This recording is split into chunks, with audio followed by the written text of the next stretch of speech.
अशा पद्धतीने मी नक्की एकदा शाही पनीर करून बघा. त्याची टेस्ट खूप छान लागते आणि हॉटेलसारखा होतो. तर आज दुपारपासून व्लॉग चालू केले. जरा संध्याकाळी वॉकिंगला गेलेले मस्त एअरपोर्टच्या साईडला. छान हवा वगैरे सुटलेली. मस्त चालून वगैरे आले. तिथे 5-10 मिनिटं बसले. टेकडीवरून वातावरण खूप छान दिसत होतं. त्याच्यानंतर घरी आले. येतानाच पनीर घेऊन आलेले. शुभमला पनीर पाहिजे होतं. त्याच्यानंतर आल्यानंतर मग पनीरच्या मसाल्याची तयारी करून घेतली.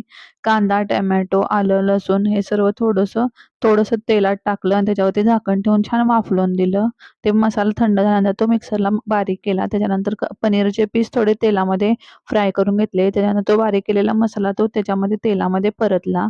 त्याच्यानंतर त्याला हॉटेलसारखी टेस्ट आणण्यासाठी सुहानाचा शाही पनीरचा मसाला टाकला. थोडं लाल तिखट, हळद टाकून छान ते मसाला भाजून घेतला. तो मसाला थोडा घट्ट झालेला हा दुधातच घालतो. खरं मला दूध घातलेलं आवडत नाही. त्यामुळे मी पाण्यातच घालून त्याच्यामध्ये भाजलेलं.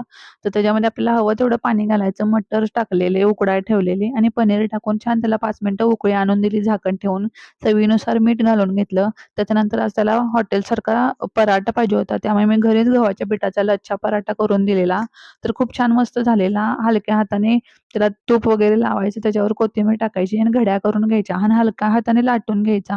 जास्त पातळ करायचं नाही आणि त्याच्यानंतर त्याला असं क्रिप्स करायचं. ते खूप छान होतं आणि मस्त असं शाही पनीर आणि लच्छा पराठाचं जेवण आज संध्याकाळी होतं. तर तुम्ही नक्की रेसिपी ट्राय करून बघा. आजच्यापुरतं एवढंच. थँक